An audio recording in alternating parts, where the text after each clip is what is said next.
y hoy tenemos una entrevista que realizamos al maestro Roberto Reina, ex rector de la UAS y profesor meritísimo de la Universidad Autónoma de Santo Domingo. En esta entrevista, Roberto Reina analiza la UAS, sus luchas y las transformaciones que han ocurrido en esa institución y en el país en los últimos 60 años. A continuación, la entrevista a Roberto Reina.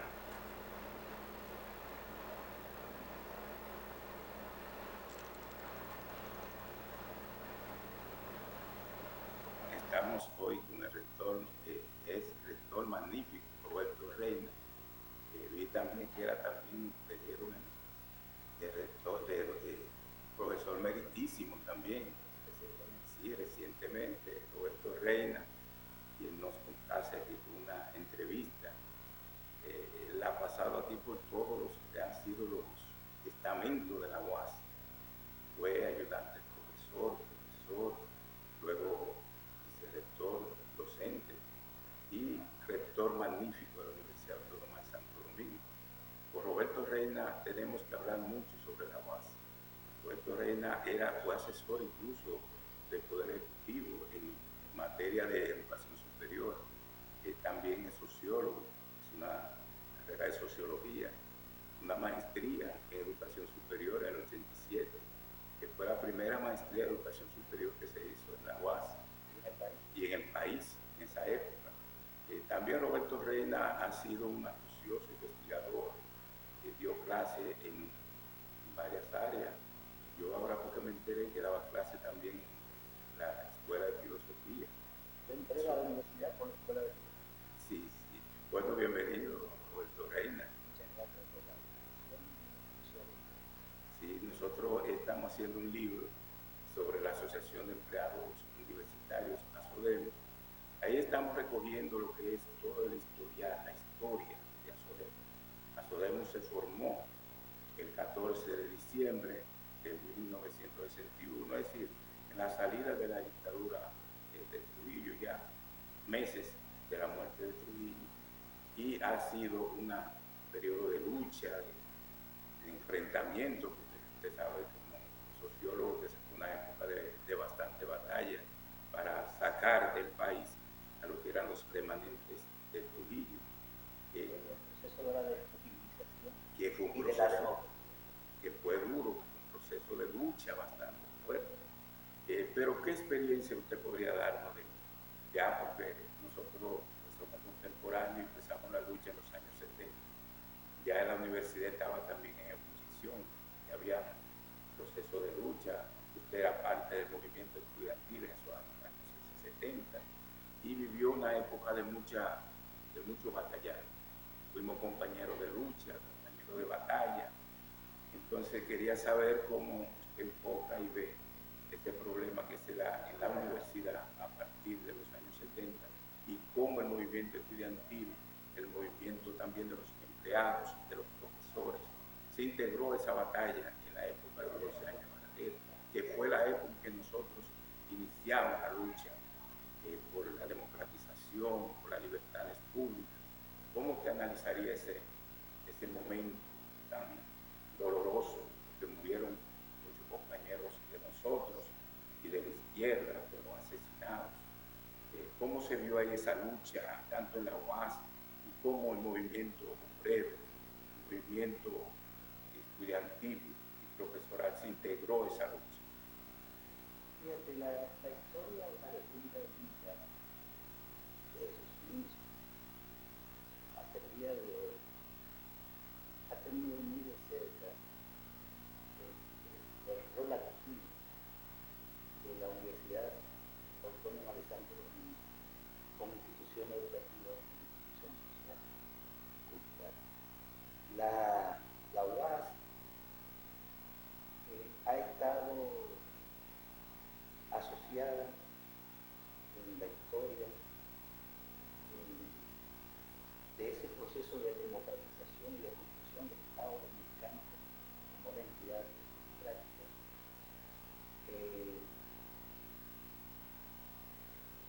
teniendo sus particularidades. Por ejemplo, en la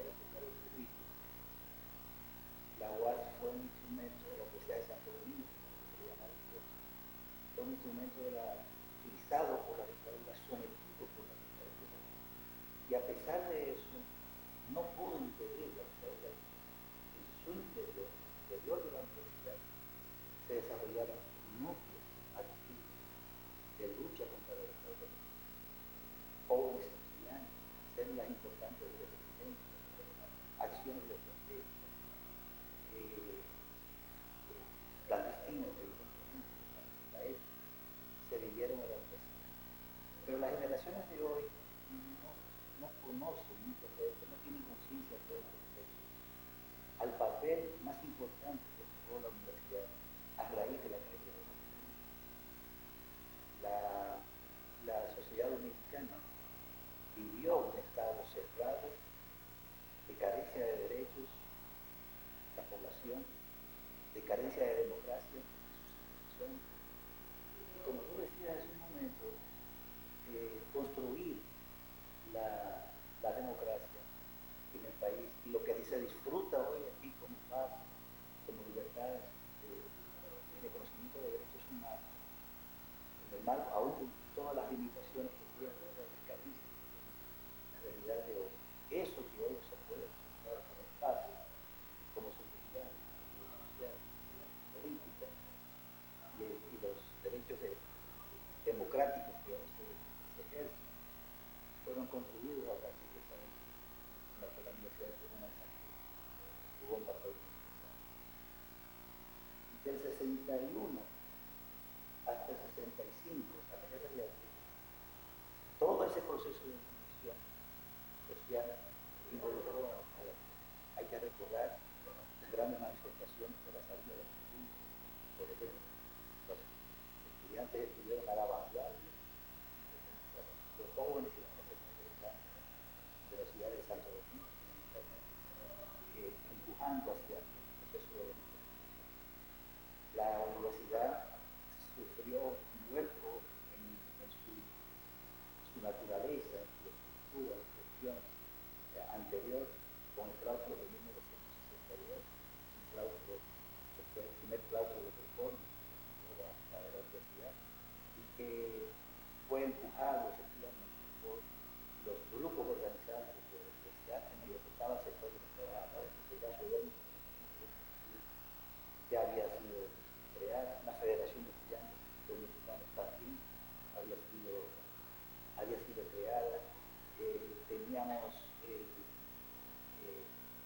un núcleo de profesores activos que luchaban por la despolitización de la propia universidad.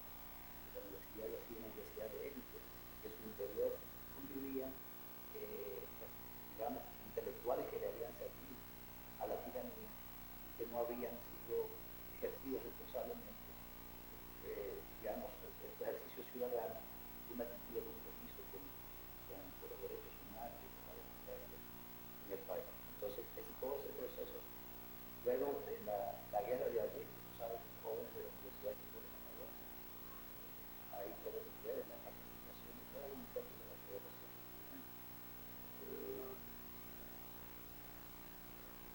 se destacaron como soldados, jóvenes con 20 personas, eran soldados de la paz, en la lucha por la soberanía del país ante la ocupación de las tropas norteamericanas el 28 de abril de 1965. Ahí se forjó un componente adicional de la personalidad del sujeto universitario en esa guerra. Al finalizar la guerra, esos muchachos retornan a su universidad y vienen aquí con un espíritu acelerado por los combates, por el compromiso con el país, lo que implicó toda esa lucha por el retorno a la democracia, por toda la guerra tuvo su inicio, la propuesta de restablecimiento del gobierno de Mozo de la Constitución de 1963, que era y sigue siendo todavía para la constitución más revolucionaria, socialmente hablando, una constitución democrática, pero para la época, el impacto que tuvo la época, evidentemente que significará un salto enorme respecto al reconocimiento de los derechos sociales, del derecho a la participación de distintas regiones territoriales.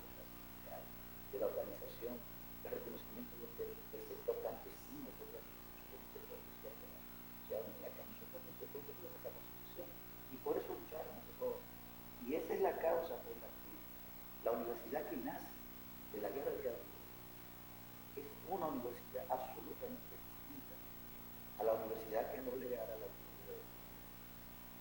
Nosotros tenemos ese movimiento que surge al interior, que se llama el movimiento reformador, todos los cambios, la democratización de la propia universidad, nos legó a nosotros una universidad con derechos democráticos, derecho a la sindicalización, sus factores, de manera tal que la existencia hoy de una federación de asociaciones de profesores universitarios que agrupa a las asociaciones de facultades, de centros y recintos del interior del país, asociaciones de clases, asociaciones de militares, asociaciones de refugiados, o sea, toda esa organización que nos deja en la misma componente de la popular, que hoy es un resultado de ese esfuerzo de organización del movimiento. Y se consolida, evidentemente, todo lo que significa esta represión y de la impresión que se había logrado organizar hasta el 65 con la creación de la FED y de Unidad Soberana, se consolida a partir de 1966, cuando se trata de las nuevas autoridades constituidas, un nuevo estatuto en el cual se le da reconocimiento y participación a todos estos actores. La lucha por la resistencia a la dictadura ilustrada que el doctor Joaquín Balaguer simplemente está ahí la historia de la resistencia de la universitaria, que en ese tiempo ejerció prácticamente la vanguardia social y política en el reclamo a la libertad de los presos políticos, en el reclamo a la libertad sindical, en el reclamo de los derechos sociales y de las necesidades de la propia población, y en la lucha por ser atendido por el propio Estado, sin necesidades de esos precarios, que pone un rastro de sangre y de luz a su familia universitaria al perder la vida incluso de ese pueblo.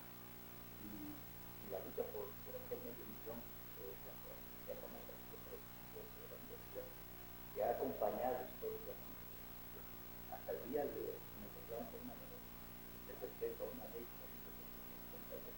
establece un presupuesto para la universidad del 5% del presupuesto de ingresos fiscales del país. De manera tal que le diera seguridad a esa economía que también ha tenido un equilibrio en la atmósfera de la. La gente dice, pues Joaquín Balaguer que debió tener se termina diciendo no, no fue todo. Joaquín Balaguer fue muy fuerte, tuvo que promulgar la ley bajo la presión del país y de la juventud que impuso esa condición. Y después se vino a tratar de recuperar lo que hizo una transición por conveniencia, no por comisión, que había pasado todo el día. Usted está al lado de la universidad, fue ese frente, o sea, la expulsión de Balaguer de la universidad y permanente que costó el hecho de que el Estado durante los 12 años de la ley, años posteriores, aunque varió la forma de hacerlo, pero nunca cambió la condición que hizo la teoría que el Estado siempre lo tenía. Si hoy tenemos nosotros libertad sindical, tenemos organización, en el caso de los trabajadores, en el caso de los estudiantes, en el caso de los profesores, que a ese proceso de la democracia del país. La UAS fue la primera institución del país que tuvo una norma interna para regular los derechos de los trabajadores. Aquí la carrera civil y administrativa, que hoy puede ver en el Estado, pero si hay un ministerio que administra todo eso, pues quienes crean ese ministerio, quienes trabajan la construcción, primero lo que es la Oficina Nacional de Administración Educacional, todo eso fueron los universitarios que tomaron como ejemplo lo que fueron las políticas de gestión de recursos humanos, desarrolló la universidad un sistema de carrera académica, un sistema de carrera administrativa en el que se reconocían los derechos de los trabajadores docentes, de los trabajadores administrativos, y una normativa que reconoce en ese estatuto, que reconoce la participación de todos los actores en la gobernanza. Esta es una de las pocas instituciones de la República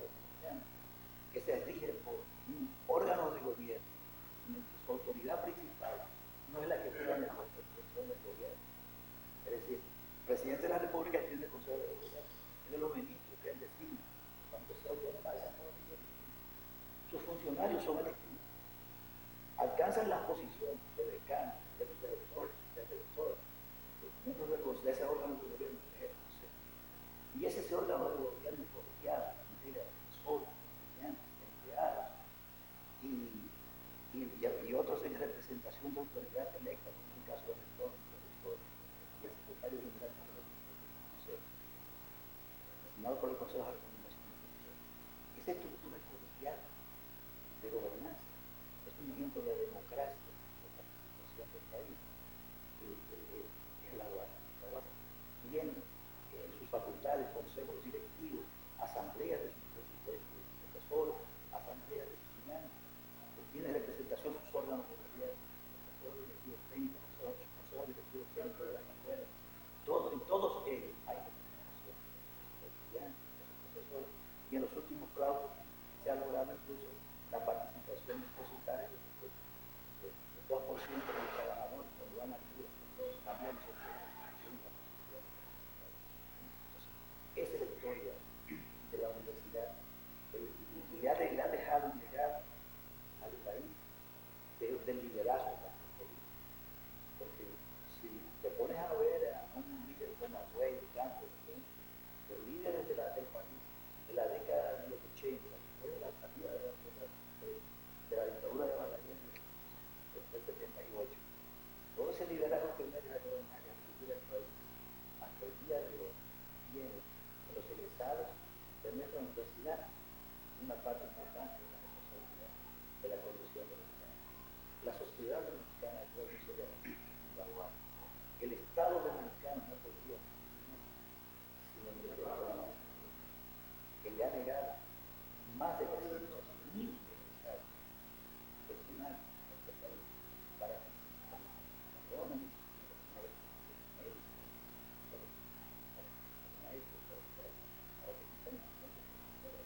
aquí hay muchas universidades privadas y algunas otras que son una educación pública que suplen necesidades profesionales del país, pero como lo hace la Universidad Autónoma mantenida dentro de carreras económicas en la República Dominicana, no tiene que ser.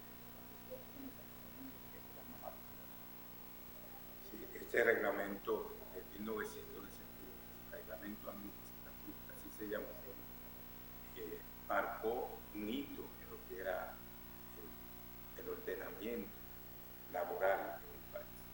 Esto todavía no se ha reconocido, que en la UAS a veces tenemos muchas cosas que no la hemos dado a conocer. Ha habido una falencia en eso, es decir, no hemos sabido entender. En una sociedad hoy, una sociedad de espectáculo, una sociedad donde hay tanta información y desinformación, hay gente que cree que muchas de las universidades hermanas que han surgido para acá tienen su objetivo ganado, su derecho ganado, su trabajo, su derecho, pero no saben, no conocen. Todas ellas, la ley de la ley en el 67 que obligaba a que todas las universidades tuvieran los mismos planes que tenía la sobre la huella y la base individual se ha levantado todo eso de lo que nosotros conocemos de más de 50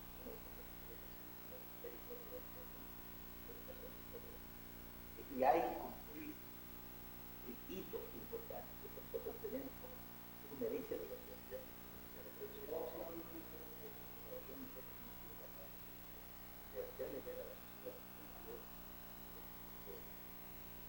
esto se da también en muchos aspectos también de la reforma de la universidad. No solo se quedó esa reforma del movimiento renovador, sino que se hicieron intentos luego para que la UAS se incumbe en los nuevos tiempos, es decir, porque la realidad va cambiando. Si el proceso dialéctico que se va dando. Hay que recordar la reforma de la vida, un contexto de grandes luchas en América Latina, en el discurso de la lucha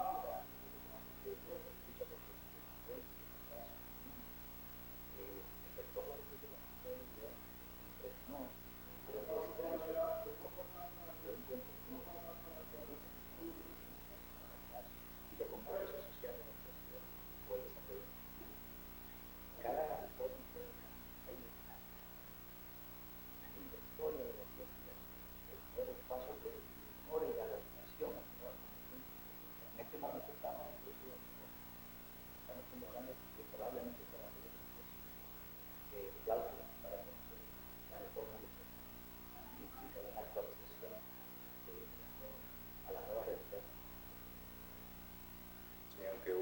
también otros cambios, es decir, intentos de cambiar, producir cambios en la UAS, y fue aquí el informe de Felipe Richardson, el informe Richardson. También se hizo aquí un evento sobre, que recuerdo que lo dirigió Luis Gómez en la década del 80, y en ese momento, sí, exacto, que dirigía en el CEDES, y Luis Gómez hizo un taller sobre la reforma universitaria, sobre los cambios que se debían producir. Es decir, han sido pasos para que la universidad se vaya encaminando por el carril de la modernización. Lo más importante es que el principio de la universidad respeta a la libertad de pensamiento, a que estos estatutos incluyan en ella todas las funciones, han permitido que todas estas ideas se discutan, se desarrollen. La reforma de son muchas cosas que hoy la ley dice, no había razón para hacer, era el contexto que se cambiaba, no era posible ni actividad, ejercimos una resistencia a una propuesta de claramente positiva, pero es el punto que era difícil que nosotros pudiéramos o aceptar que el Estado tuviera algún nivel de supervisión, de control, a la propia autonomía, o sea, y que la UAS tuviera el discurso de autonomía, la autonomía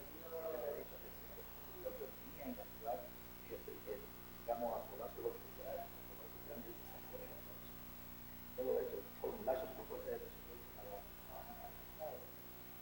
pero que nos hace una visión de plan, que la sociedad que hace, que a la universidad se le puede sumar la forma como ella podía ejecutar su acción, o que tuviera un acompañamiento de la escuela, o que tenga que venir con eso,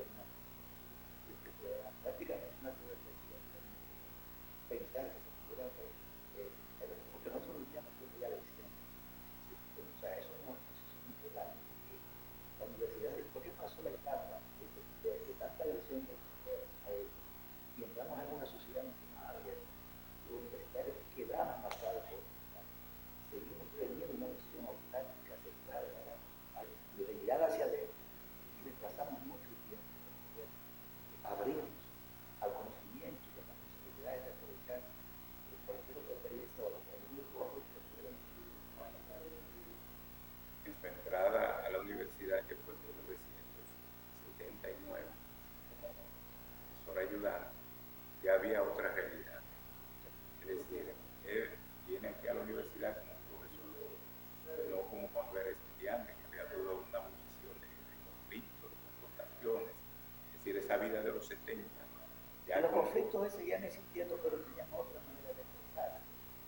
Y la forma de resolverlos también era otra. Recordar la universidad entró en una etapa de crecimiento, donde varios años comenzó a crecer con mi llegada a profesor ayudante en la universidad tuvo problemas y no había suficiente profesores para tener ese crecimiento tan acelerado. Hubo que hacer concursos para permitir que estudiantes de término que estábamos ya en tesis, y que fuimos evaluados y pensaron que teníamos alguna condición, lo pudiéramos integrar a la comisión de auxiliares de una figura anterior a profesor y que hace una labor de acompañamiento a los centros. Fue parte de ese realmente como tú muy bien dices, el inicio de mi carrera docente en la universidad se encuentra en un momento en que la sociedad ha tenido un cambio de contexto y la propia universidad entra en una fase. Eso nos afectó luego en el 84, ¿sabes? Abril de 84, a entrar en regalos de plazo de forma nacional, todas las políticas sociales, pasar a ser subrogada a la norma internacional, más la crisis de gobernanza que eso mismo generó para el país y el retorno dentro de la universidad, ayudaron a considerar y como era la práctica de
filosofía se dio ese fenómeno. Profesores de sociología, de derecho, participaban como profesores en la escuela de filosofía. Es decir, había tanta abundancia de estudiantes y el crecimiento de estudiantes. De hecho, la carrera de filosofía muy grande. Se nutrió de sociólogos. O sea, nosotros, yo entré en el 79 por la escuela de filosofía. En el 81, como profesor, aunque era egresado, había una relación muy estrecha. Filosofía y sociología. De sociología. Los profesores tenían una fuerte formación en la sociología. Muchos de ellos egresados de Francia, egresados de México, egresados de Brasil. Y la carrera de sociología es un fuerte componente de metodología, de filosófico, de base, que nos sirvió a los sociólogos. Egresados de sociología pueden ayudar a nosotros la asignatura de los más.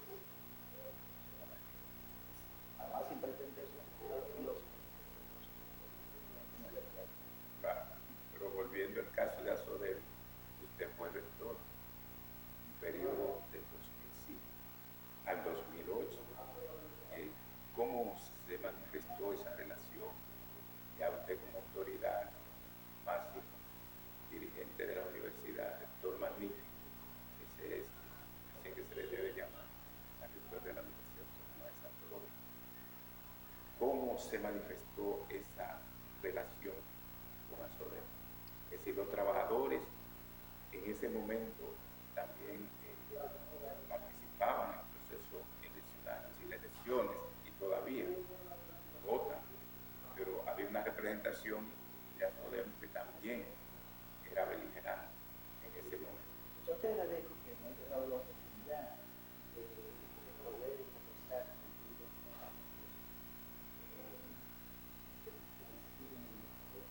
programa para referirme al tema de la relación con los trabajadores en general, todos los aspectos, porque lo que fuimos formados, yo te podría decir que casi nuestra real para la juventud, por la izquierda revolucionaria, nosotros fuimos formados en trabajadores. Nos levantamos como parte de una cultura que nos enseñó que no se podía aspirar más de lo que usted se había ganado, avanzarse en el medio de la militancia, por ejemplo, para ejercer un determinado estado, incluyendo como simpatizante antes de que alguien nos mirara la mujer. Pero vamos a evaluarlo por el trabajo o de militancia hacer un cuadro profesional, poder formar un poder de sacrificio, de trabajo descentralizado, pero no enseñaron a nadie. Es difícil que uno pueda ver a un dirigente formado, un militante formado en esa cultura pública, que llegar a una posición en la que tiene las responsabilidades humanas, no tenga la sensibilidad de saber detectar que la institución no son las paredes, no son sus planes de estudio en el caso de la educación, son directivos. Y a pesar de que mi gestión de estudio era aquí, en el momento de conflicto social, en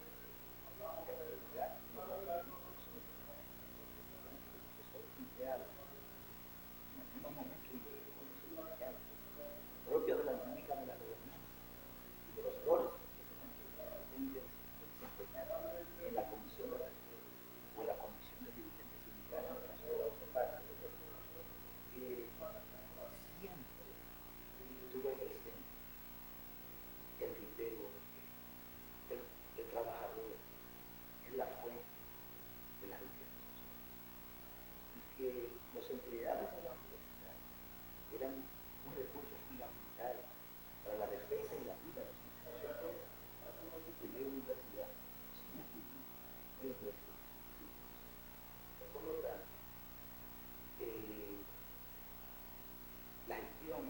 tenía que hacer frente a su desplazamiento de ellos, pero sí pretender en ningún caso afectar la libertad civil, el derecho de practicar la organización, los principios de participación y de pensamiento crítico que plantean los momentos donde se hacen como motivo es nuestro, es nuestro. Y consigue, cuando yo fui candidato, la primera vez, yo le llamaba R4, era lo que yo, Roberto Rodríguez, doctor, lo que pretendía era sacar y hacer de la universidad, cambiar la universidad para no buscar un local. Pero mi segunda intención para llegar a rector, yo creo la universidad tenían algunos temores sobre la reforma, no pudieron, no veían la posibilidad. Y así en otro mandato, la cocina tiene que mejorar el mejorar la vida. El centro de transformación también está hablando, pero era la forma de hacer más tibia, menos emocionante en los intereses, en las dudas racionales que se tienen, en las electores de la universidad respecto al último que puede buscar para los intereses. Durante la gestión, lo primero que hice fue exponer a cada uno de sus sitios. Qué pena que no se haya tomado ese trabajo como parte, yo no pude lograr que no se estableciera como parte de la norma que el Consejo lo aprobara y los demás rectores que vinieron no vieron la necesidad de eso, pero no es cierto. Yo tuve la necesidad, tomé la necesidad de proponer inmediatamente grupo de trabajo. El grupo de trabajo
para muy diversa, integraba a esas entidades también, donde estaban los gremios sociales.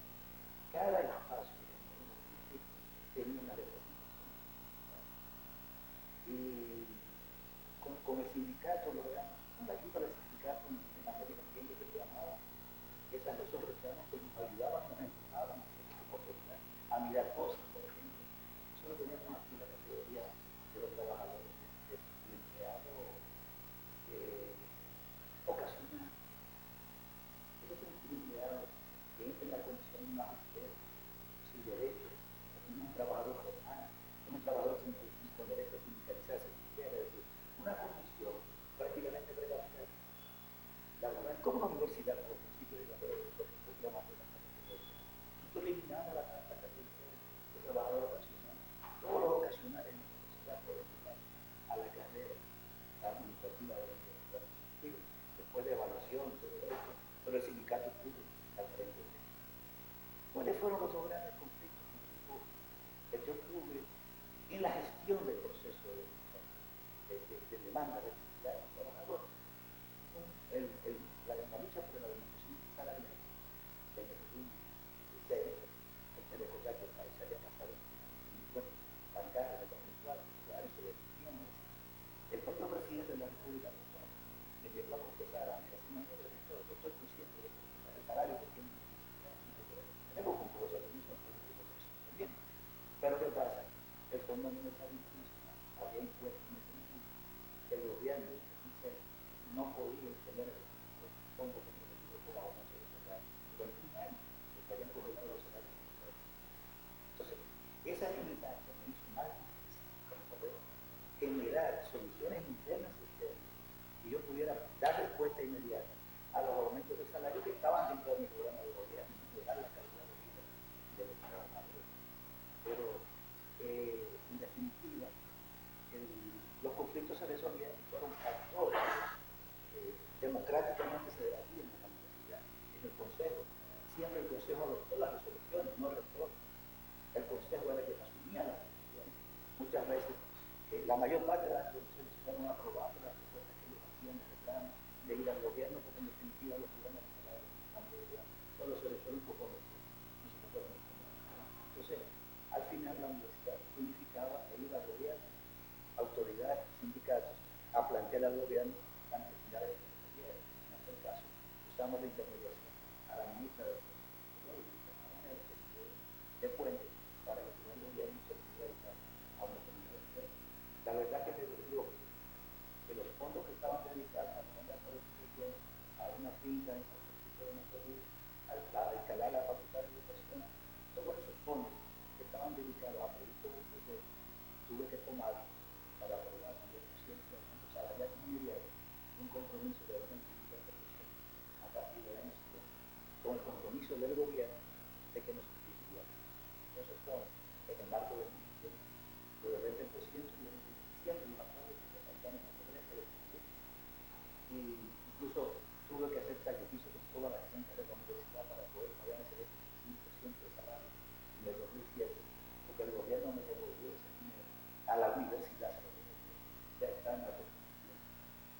No cumplió con la entrega de dinero a mi gestión y yo salí con una deuda de $100 millones de los fondos propios internos de la universidad y a proveedores de la universidad, porque tuve que dedicar fondos a la universidad, porque preferí respetar la decisión tomada por los trabajadores que era para la gobernanza de la propia universidad, sacrificar una serie de medios antes que mantener la universidad cerrada en una situación de enseñanza del sistema. La segunda diferencia que se resolvió de manera igual por la vía del debate, de la discusión. El Consejo Universitario me impuso una decisión. Nunca estuve de acuerdo con que la Universidad Autónoma de San Francisco se dedicara a empresas o a trabajo de cosas que no representan el Estado de la y siempre defendí el derecho de la universidad a que el Estado de supiera los recursos que eran para cumplir con el papel constitucional de tomar una decisión. Entonces, esa realidad de la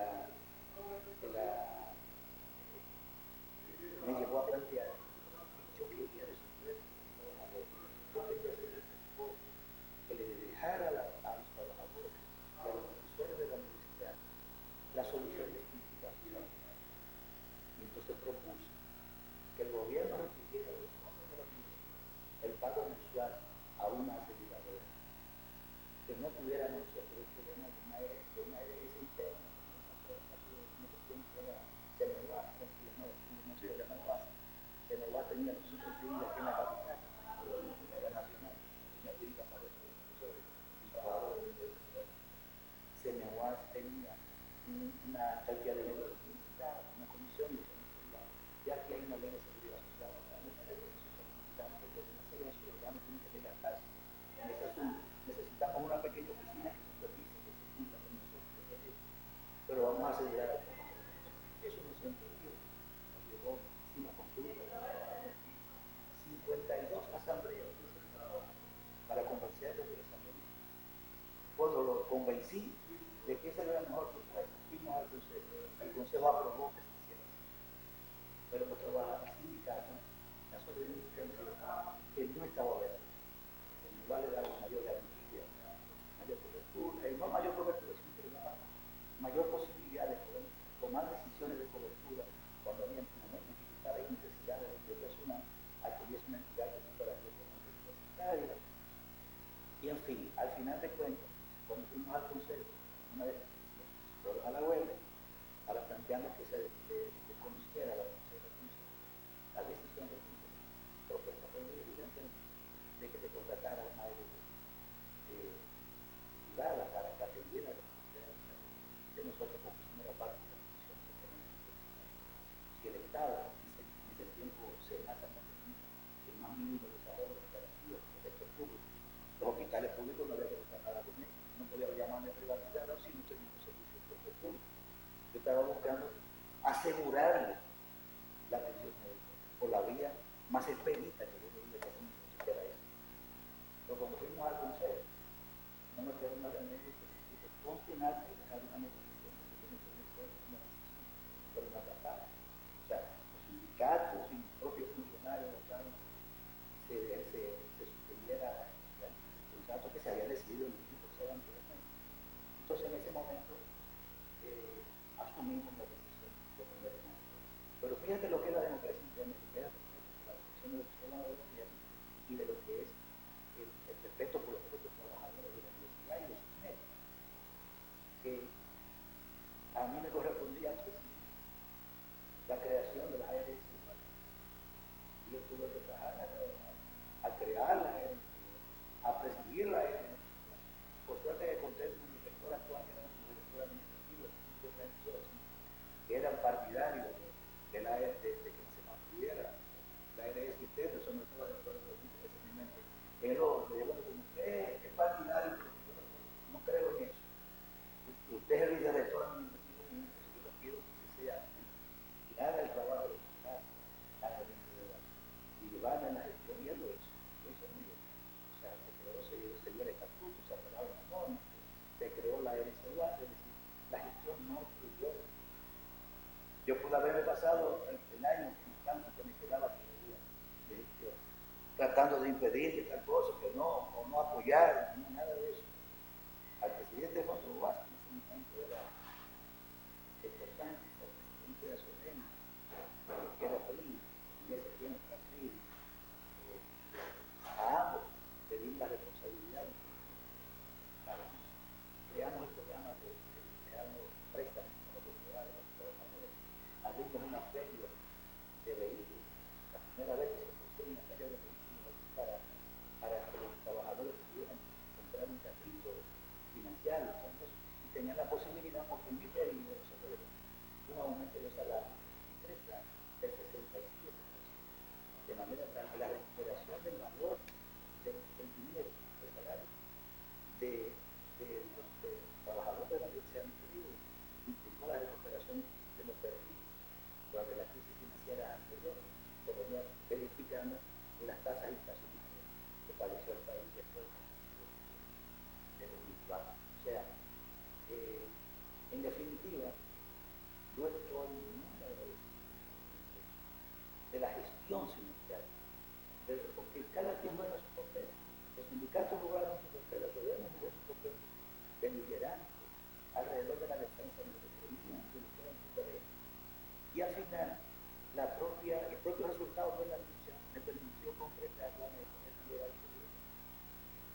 podía mejorar la UAS, porque en medio de esa lucha, encarnando la posición de rector en el interés de mi institución y pensando solamente en esta universidad, logré los acuerdos necesarios con el gobierno central como para que nosotros tuviéramos esta biblioteca donde nosotros estamos en este momento, que nosotros tuviéramos esta obra magna que tenemos ahí, una estancia en San Cruz, se incluyese la torre administrativa que está en ese edificio, la remodelación de ciencia económica y social.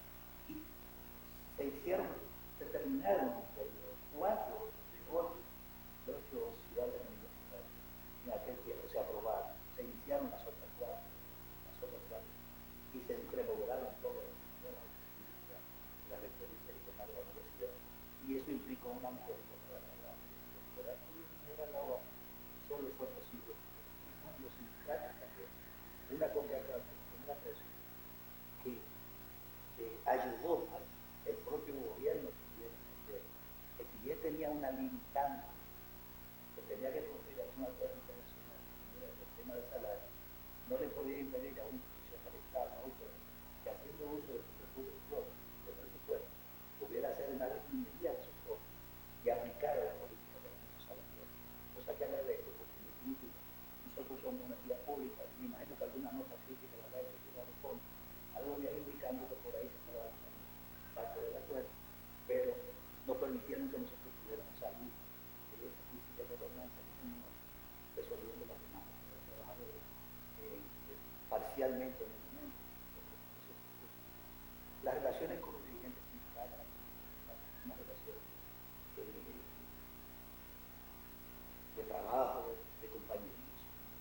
Aquí el rector no es verdad que es para hombres, que es gran autoridad, el ejercicio que lleva muchas veces a aplicar medidas que no son graciosas, pero la condición humana, las relaciones de trabajo, las condiciones de compañerismo, es la razón por la que yo tengo realidad y recibo de los trabajadores cada día la retroalimentación, el agradecimiento de los esfuerzos que no pudo haber hecho simplemente por una condición del deber del Estado.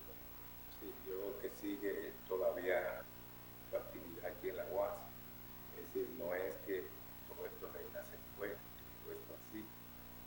Ha sido un permanente trabajador universitario, es decir, no como rector ya, pero sí, por ejemplo, en el caso de la reforma, ahí está trabajando y sigue siempre dando consejos, yo sé, aquí a las autoridades.